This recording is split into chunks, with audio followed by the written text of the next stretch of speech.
How do you maintain control and authority in your deal?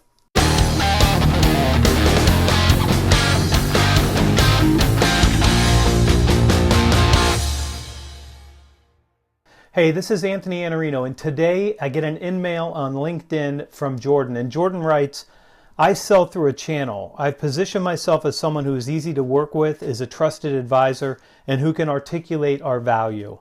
One area I struggle with is maintaining authority and control with my sales. A continued trend I'm seeing in my deals is having them linger or get delayed. My manager rightly points out this is due to my lack of assertiveness in these deals. What's been your experience with this kind of issue?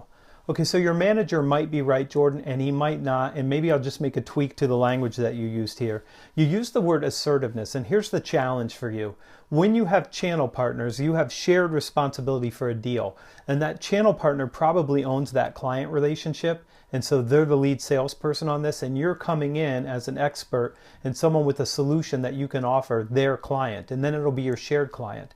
So the first thing is I would say assertiveness isn't the right word and it's not the right approach, because it sounds to me like you're asserting yourself and you're going to have some sort of authority over this and you have a partner, and I don't want that kind of conflict when I can have collaboration. So what I would recommend is we want collaboration here with the salesperson, and we're going to have to sell two people on a concept here. The first person we're going to have to sell is our channel partner on what's our strategy here and who's going to do what part of this sales call. I would suggest to you strongly that you have an agreement where you say, listen, why don't you go in, set the stage, open up the relationship, hand it off to me. I'll make this presentation and do some of the discovery work, and then I'll ask for the next commitment to make sure that we get this next step that we need together, if that's okay with you. What I want is a commitment that I get to try to control the process. So I need to sell that to my channel partner, and then I need to sell it to the client that we're both calling on. Because when you don't control the process and you say, this person's going to control the process, if it's the client and they control the process, you don't get the outcome you want.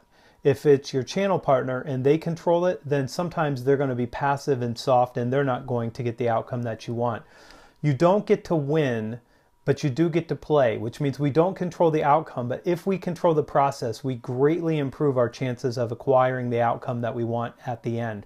So what I would suggest is you collaborate, make an agreement on who's going to handle what part of the sales process. You take control of gaining the commitments and talking about next steps so that you can be sure you get what you want. If you have to be assertive to do that, go ahead, but I don't think you will. I think you'll find that collaboration works. Thanks so much for your question. I hope that helps you. I'm Anthony Iannarino. This is Everyday. Do hit the subscribe button at the bottom so you can join me here every day. And I'm going to throw a banner at you right now for thesalesblog.com. When you go there, do sign up for the newsletter so I can send you my best ideas every Sunday morning, and you can hit the ground running on Monday morning, ready to take off and do good work. Thanks so much for being here, and I'll see you tomorrow.